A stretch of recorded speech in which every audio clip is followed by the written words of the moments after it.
हरे कृष्णा दर्शकों, मेरे इस वीडियो में आप सबका हार्दिक स्वागत है। आशा करती हूँ आप सब प्रसन्न होंगे, स्वस्थ होंगे और होना भी चाहिए। हम सबका मकसद ही होता है अपने शरीर को स्वस्थ रखना और प्रसन्न रहना। हम सब की प्रसन्नता के आधार अलग-अलग हो सकते हैं, लेकिन जीवन का उद्देश्य क्या है? जीवन को खुशहाल और प्रसन्न करना। और इसी के लिए हम सब अनेकों प्रयास करते हैं। हम अपनी दिनचर्या में तमाम वो कार्य करते हैं जिनसे हमें प्रसन्नता, संपन्नता और उन्नति प्राप्त हो सके। लेकिन कई बार हम इस मार्ग पर चलते-चलते कुछ चीज़ों को भूल जाते हैं। हमें लगता है कि जिस मार्ग पर हम चल रहे हो वही हमारा उन्नति का मार्ग होता है, लेकिन कई बार हम मार्ग से भटक जाया करते हैं। ऐसा ही एक उदाहरण मैं आपको दे रही हूँ। 4 शराबी नदी किनारे पहुँचते हैं और कहते हैं कि चलो आज इस नदी को पार करते हैं, नाव खड़ी है इसमें बैठ जाते हैं। वो चारों शराबी उस नाव में सवार हो जाते हैं और एक शराबी चप्पू चलाने लगता है। बारी-बारी से चारों शराबी चप्पू चलाते हैं और उन्हें आधी से ज़्यादा रात व्यतीत हो जाती है। जब काफ़ी समय व्यतीत हो जाता है तो उनमें से एक कहता है, अरे भाई देखो बहुत देर हो गई चप्पू चलाते-चलाते किनारा आ गया होगा। उनमें से एक शराबी उतर के देखता है, अरे भाई अभी तो रात तो पूरी व्यतीत हो गई लेकिन हम तो वहीं के वहीं हैं, वो ज़ोर-ज़ोर से हँसने लगता है। फिर दूसरा शराबी आता है, वह भी ऐसे ही ज़ोर-ज़ोर से हँसना शुरू कर देता है। फिर तीसरा शराबी, फिर चौथा शराबी, चारों नाव से उतरकर हँसना शुरू कर देते हैं और कहते हैं, अरे भाई पूरी रात हमें चप्पू चलाते हो गई और नाव का लंगर हमने खोला ही नहीं।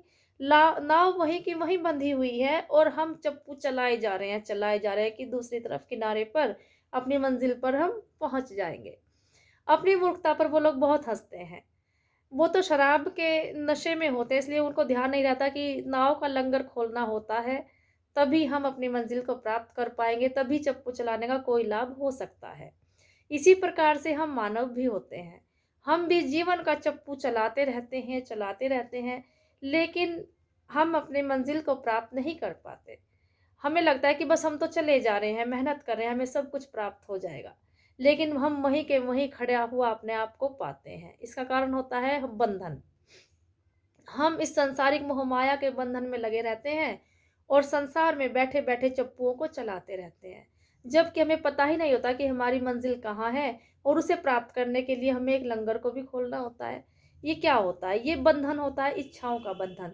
जब हम इच्छाओं का बंधन खोल देते हैं अर्थात इच्छाओं का त्याग कर देते हैं, तो जीवन की गाड़ी आगे स्वयं ही बढ़ने लगती है और हमें हमारे कर्म का फल भी प्राप्त होने लगता है। स्वप्न देखना अलग बात है, लेकिन स्वप्न को पूरा करना अलग बात है और स्वप्न का पूरा हो जाना, ये बिल्कुल ही भिन्न बात है। गीता में भगवान श्री कृष्ण कहते हैं कि कर्म करना तुम्हारे अधीन है, पर फल तुम्हारे अधीन नहीं है।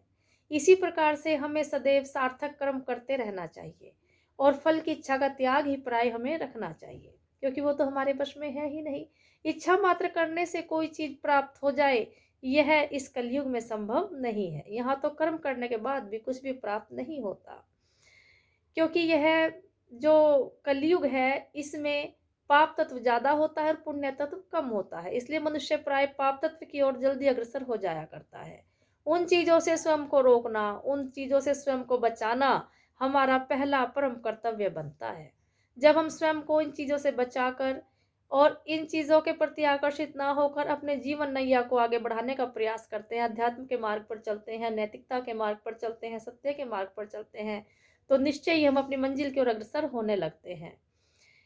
आशा करती हूँ आपको मेरा ये वीडियो पसंद आया होगा। अगर आपको मेरा ये वीडियो पसंद आया हो तो कृपया मेरे चैनल को लाइक करें, सब्सक्राइब करें। धन्यवाद। हरे कृष्ण।